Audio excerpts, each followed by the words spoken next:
இன்றே டவுன்லோட் செய்து உங்கள் ஃபேவரட் ஷோக்களை என்ஜாய் பண்ணுங்க. தயவு செஞ்சு புரிஞ்சுக்கோங்க, இன்னைக்கு எங்கேயும் போகாதீங்க. லக்ஷ்மி, நீ என்னை எந்த அளவுக்கு காதலிக்கிறேன்னு எனக்கு தெரியும். என் மேல நீ எந்த அளவுக்கு உயிரா இருக்குன்னு எனக்கு தெரியும். ஒரு நபர் மேல இந்த அளவுக்கு அன்பை வளர்த்துக்கிட்டா அந்த பந்தத்து மேல அதே அளவுக்கு பயமும் இருக்குன்னு சொல்லுவாங்க. நீ என் மேல வழக்கத்தை விட ரொம்ப அதிகமா அன்பை வளர்த்துக்கிட்ட லக்ஷ்மி. அதனாலதான் உனக்கு சின்ன சின்ன விஷயங்கள் கூட ரொம்ப பெருசா தெரியுது. ஒரு மனுஷன் மேல அன்பை செலுத்துறதும் பாசத்தை கொட்டுறதும் தப்பு இல்லை.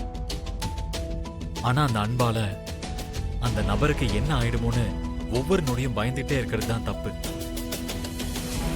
கனவு வர்றது, மழை பெய்யறது, இப்படி ஏதாவது ஒரு பொருள் கீழே விழுந்து உடையறது, இதெல்லாம் ரொம்ப சகஜமான விஷயம் லக்ஷ்மி. அந்த பூத கண்ணாடியில பார்த்துக்கிட்டு மனசுல பயத்தை வளர்த்துக்கிறது அவ்வளோ நல்லதுக்கு இல்லை. சரியா? நீ நினைக்கிற மாதிரி எதுவும் நடக்காது. அப்படி நடக்காதுன்னு நான் நிரூபிச்சு காட்டுறேன். இப்ப நான் வெளியில போகணும்.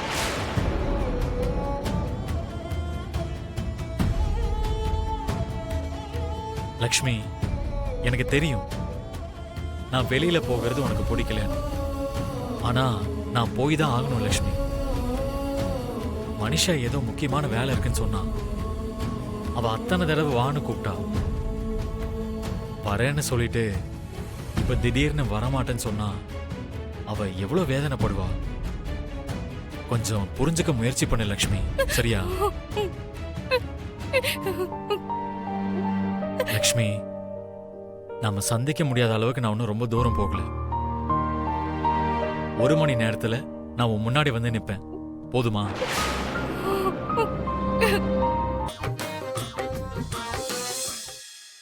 இந்த ட்ரெஸ் எடுத்துக்கோ.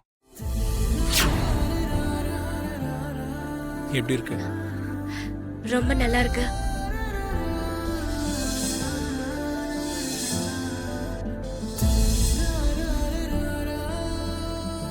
நல்லா இல்லைனாலும் அட்ஜஸ்ட் பண்ணிக்க. உன் இருண்ட முகத்துக்கு அதுவே அதிகம். என்னது? என்னோடது இருண்ட முகமா? உன்னோடதுதான் கண்ணாடி மூஞ்சி. கண்ணாடி மூஞ்சியா? அது என்னது? ஏதோ வாயில வந்துச்சு, அப்படியே யூஸ் பண்ணிட்டேன். திட்ட கூட தெரியாத தட்டு மூஞ்சி. நீ இருண்ட மூஞ்ச, அந்த மூஞ்ச, இந்த மூஞ்சன்னு சொன்னா கூட பரவாயில்ல. ஆனா தட்டு மூஞ்சின்னு சொன்னா எனக்கு சுத்தமா பிடிக்காது. அப்ப அப்படிதான் சொல்லுவேன். தட்டு மூஞ்சி, தட்டு மூஞ்சி, தட்டு மூஞ்சி. உன்ன நில்ல. தட்டு மூஞ்சி, தட்டு மூஞ்சி. இன்னைக்கு என் கையில நீ செத்த பாரு. முடிஞ்சா என்ன புடி பாப்போம். புடிக்கிறதெல்லாம் இல்ல, கையில கிடைச்ச கண்ணு புடிங்கிடுற. பாரு, உனக்கு அவ்வளவு சீன் இருக்கா? எவ்வளவு சீன் இருக்குன்னு காட்டுற இரு. தட்டு மூஞ்சி, தட்டு மூஞ்சி. தட்டு மூஞ்சி. என்ன பிடிக்கிறது அவ்வளவு ஈஸி இல்ல ஜானு. நான் உனக்கு கிடைக்க மாட்டேன் ஜானு. எவ்வளவு டைம் ஆனாலும் கிடைக்க மாட்டேன். ஜோசியரே, நீங்க என்ன எங்க வந்தீங்கனாலே ஏதோ ஒரு முக்கியமான விஷயம் இருக்குன்னு தான் அர்த்தம். ஆமா அரவிந்தா, மித்ராவை சுத்தி ஆபத்தான சூழ்நிலை தலை தூக்கி இருக்கு.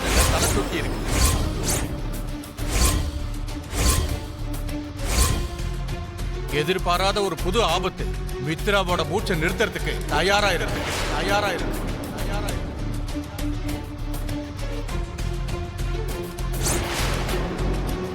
மித்ரா எங்க? வீட்ல தான் இருக்கான் ஜோசியரே. இன்னைக்கு பூரா மித்ரா எங்கேயும் வெளியே போக கூடாது, காலை வெளியே வைக்க கூடாது, கண்ணு வெளி உலகத்தை பார்க்கவே கூடாது. சரிங்க ஜோசியர். லட்சுமி மித்ராவும் ஒன்னதானே இருக்காங்க. 2 பேருக்கு நடுவுல எந்த பிரச்சனையும் இல்லையே. அப்படியெல்லாம் எதுவும் இல்ல ஜோசியரே. ஆமா, எதுக்கு கேக்குறீங்க? லட்சுமி மித்ராவும் ஒன்னா இருக்கிற வரைக்கும் எந்த ஆபத்தும் எந்த அவசகுணமும் நெருங்காது. ஆனா இன்னைக்கு மித்ராவோட ஜாதகத்துல இதுவரைக்கும் இல்லாத ஒரு புது ஆபத்து தெரியுது.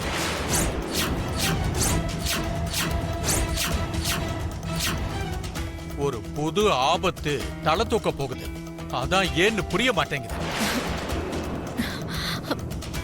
நீங்க சொல்றது எதுவுமே எனக்கு புரியல ஜோசியரே. மித்ராவோட ஜாதகத்துல இன்னைக்கு பஞ்சபூதங்கள் ஒண்ணு சேர்ந்து பெரிய பிரளயத்தை உண்டாக்க போகுது.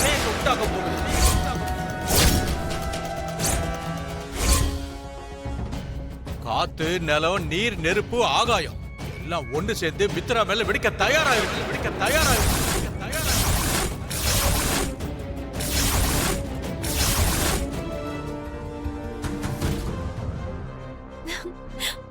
மித்ரா வந்துட்டியா? I am very very happy today. எதுக்கு மனிஷா? அது அப்படிதான், கொஞ்ச நேரத்துல உனக்கே தெரியும். வா. மனிஷா, நீ சீக்கிரமா பூஜையை கம்ப்ளீட் பண்ணா நம்ம சீக்கிரமா வீட்டுக்கு போயிடலாம். போலாம் மித்ரா. நான் நினைச்ச விஷயம், ரொம்ப நாளா நான் எதிர்பார்த்த விஷயம் நடந்ததுக்கு அப்புறம் போலாம்.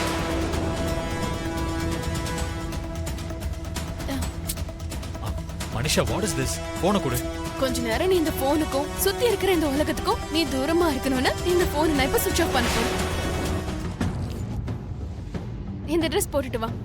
நீ தானே பூஜை பண்ற, நான் எதுக்கு ட்ரெஸ்ஸை மாத்தணும்?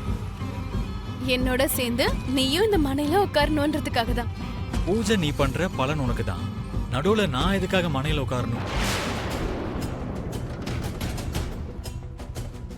அம்மா வந்துட்டேல, கல்யாணத்துக்காக எல்லாம் ரெடி பண்ணிட்டேன். நீங்களும் கல்யாண மாப்பிள்ளைய ரெடியா இருக்கீங்க இல்லையா?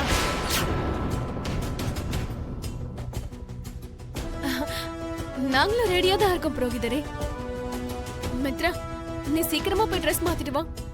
மனிஷா, இங்க என்ன நடக்குதுன்னு எனக்கு ஒண்ணுமே புரியல. தயவு செஞ்சு சொல்லு, இங்க என்ன நடக்குது? கதை கிளைமாக்ஸ்க்கு வந்ததுக்கு அப்புறம் விஷயத்தை உன்கிட்ட மறைக்கிறதுல எந்த அர்த்தமும் இல்ல. ஒருவேளை மறைக்கலாம் நினைச்சாலும் மறைக்கவும் முடியாது. இங்க எப்போ நமக்கு கல்யாணம் நடக்க போகுது, கல்யாணம் நடக்க போகுது. அப்படின்னா இந்த புடவை, அந்த தாலி, நேத்து பண்ண ஷாப்பிங் எல்லாம் பூஜைக்காக இல்ல, கல்யாணத்துக்காக, அப்படிதானே? ஆமா மித்ரா,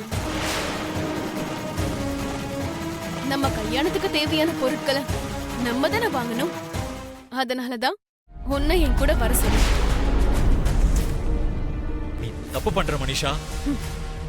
இல்ல மித்ரா, நடந்த எல்லா தப்பையும் திருத்திக்கிட்டு இருக்கேன்.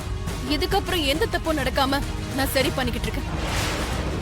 நிஷா, கல்யாணங்கிறது சின்ன விஷயம் இல்ல, சின்ன பசங்க விளையாடுற விளையாட்டு கிடையாது.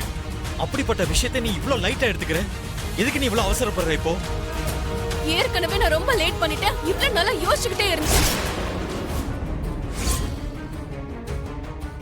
இதுக்கப்புறமும் நான் ஒரு முடிவு எடுக்கலனா போக போக இன்னும் நான் வேதனைப்படக்கூடிய சிச்சுவேஷன்ஸ் வரும். அது எல்லாத்தையும் ஃபேஸ் பண்றது, நொறுங்கி போறது, இது எதுவுமே என்னால முடியாது மித்ரா.